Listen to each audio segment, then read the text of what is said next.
In this video, we're talking about how Sony's got to figure out the overheating problems with the PS5. After that, we're talking about how the PlayStation Phone is coming back. And finally, fans want God of War remasters, and I don't understand why Sony won't do it. How's it going, everyone? As always, my name is Jimmy Champagne. This is PSReady, my channel all about PlayStation. It's so warm here in Michigan. I'm so happy. So I hope the summer weather has graced you wherever you're at, and I appreciate that you're here. So yeah, let's get into this first news story here because this has been a constant problem with the PS5 since it came out. I'm sure you've seen all of my Scry partnerships here on the channel with the PS5 cooler, and back when I did my first ad for them, one of the things they wanted me to focus on was the Final Fantasy 16 issue, where when you would get to a certain point in the game, no matter what, if your PS5 wasn't like pristinely clean, like you didn't blow out the fan or anything, it would overheat, shut down, restart, and you could not progress past that point in the game. Like, it was just absolutely too powerful for the PS5's hardware. And then there was a second news story at a fighting game tournament where, you know, these people, they bring their own wired fight sticks because I guess they don't want the latency from a wireless fight stick. I have no experience in fighting games outside of like Mortal Kombat 11, so I don't really know how much it matters, but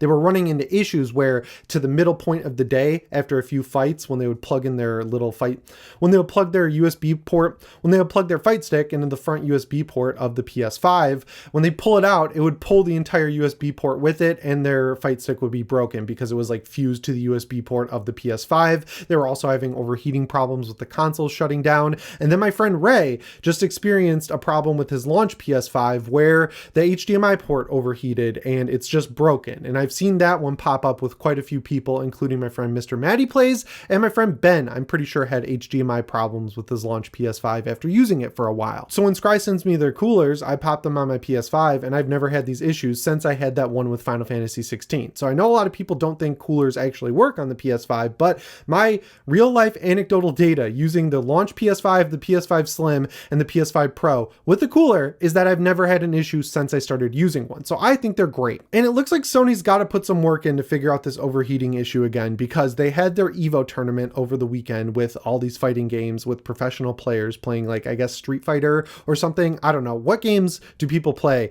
at fighting game competitions? Please let me know in the comments. I'm sure this is really riveting to watch, but the real point of this story is that they were having the exact same issues as the last time around. So they're using wired fight sticks. The fight sticks are pulling out the USB ports. The games would overheat around midday because, you know, they're in an arena or a stadium and they've got thousands of people in there watching these games played live. The heat dissipation from human beings and all of this technology running was making the environment very hot, and the PS5s were overheating to the point where network was dropping out, people were losing matches, and their fight sticks were being broken. Specifically their adapters for their fight sticks, which, you know, they probably get them for free through sponsorships, but if it's happening to them, you could recreate the situation that had happened to them in real life, and it just shouldn't be happening. That's just one of the biggest problems when it comes to using higher performance hardware inside your console, which Sony has to do in 2025 to run engines like Unreal Engine 5 or get amazing 4K graphics and push 60 FPS. So it's not entirely their fault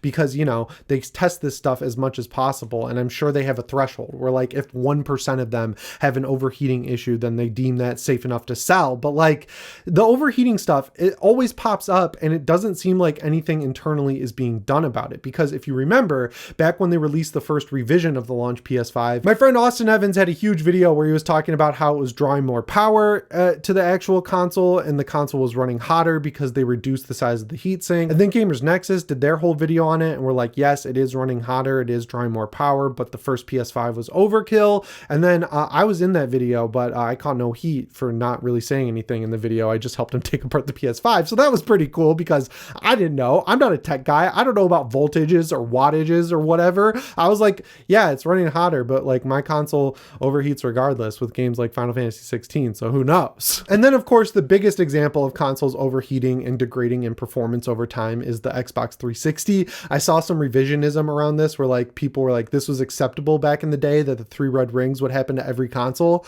That's like the easiest way to find out if someone was not gaming at that time, because it was not acceptable. This was the hottest topic in my high school. Like, people were pissed because, you know, you save up a bunch of money mowing lawns like I did to get an Xbox 360, and you know it's a ticking time bomb. It happened to me, my friend Sean, and my best friend George all around the same time, and then you have to wait over a month for Xbox to replace it for free.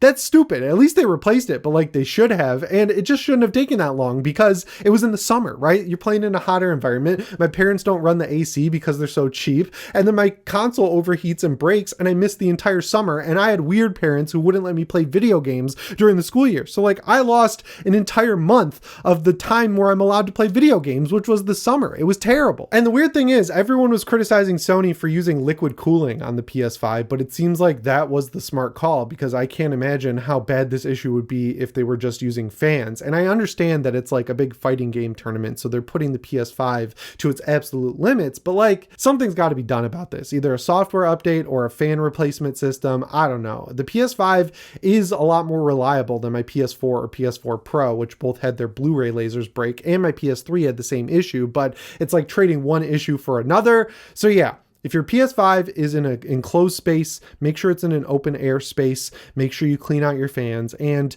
if you want extra protection, use a cooler. Anyway, that brings me to the second news story here, which is you guys might remember this back in the day. This was like cool when I was in high school. The Sony Ericsson Xperia Play. I was looking up Xbox 720 style videos of how awesome this phone was going to be because the PSP was at its peak, right? Like the Xperia Play was like a phone that looked like a PSP Go, if you've ever seen that. And when you slide it up, it had touch activated joysticks and PlayStation style buttons. They were going to launch a whole store with it to have games like Crash Bandicoot 3 Warped, some PSP games, a lot of PS1 games, and people were already trying to figure out how to get emulators running on it. It came out and it was not amazing, right? Like even though it had the right controls, it just wasn't powerful enough and it wasn't a great phone to begin with. But that form factor is what people have always stuck to because it just looks so damn good. I mean, they made a PSP that was essentially the same style, so like clearly it was pretty good. I don't think that's really up for contention, but it looks like we're getting a new version of it that's going to have actual joysticks and have Android, so it can run any game up to the PlayStation 2. And this is coming from Ambernick. If you guys have watched Austin's channel, I actually did a video on the first Ambernick device that I ever used, which was like a 350XX, and all these other gaming handhelds that ran Android at the time.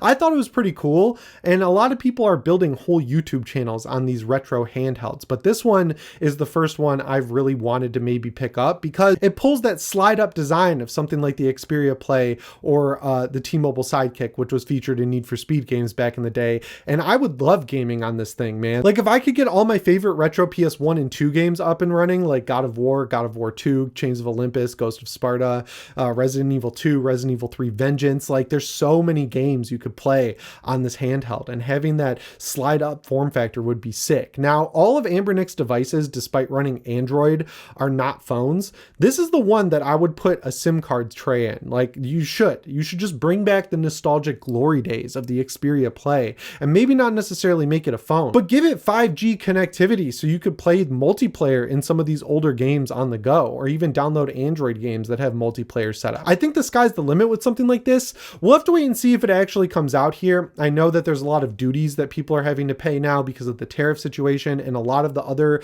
retro handheld manufacturers are just pulling out of the United States entirely.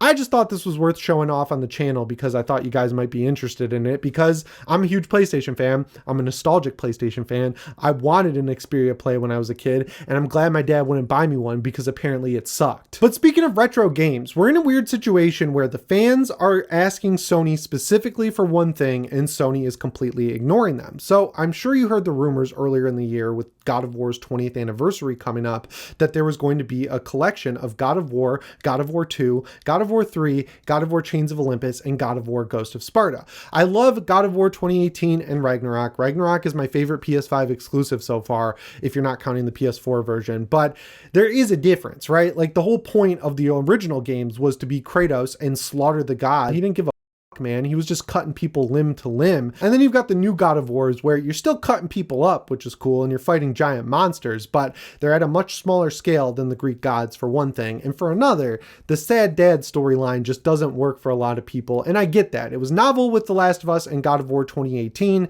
started to feel a little bit old by The Last of Us Part 2, and of course, God of War Ragnarok. So fans are just asking Sony to not remake those games, but just remaster them. Like, collect them all, let them run on the PS5 at 60 FPS with upscaled textures and better lighting effects, not even to the level of something like the new Oblivion remaster, and Sony refuses to do it. Allegedly, we're getting something in the Greek god era, like in the God of War Ragnarok and God of War 2018 style, and like, I'm excited for that. I just hope they don't do the revisionism type stuff that they did with 2018 and Ragnarok, where they try to make Kratos a sympathetic character who's like sad and depressed and rejecting how he was back in the Greek god days. Like, I don't need to see a story where Kratos realizes that he's going down the wrong path. I want to see Kratos going down the wrong path, and I want to play that. So I feel like the only reason they're not remastering these games is because they've misread the audience. That's a dumb reason not to remake the game. Like, I don't know. You can put your warning that they have on every TV show and movie now that's like, this was made pre-2015,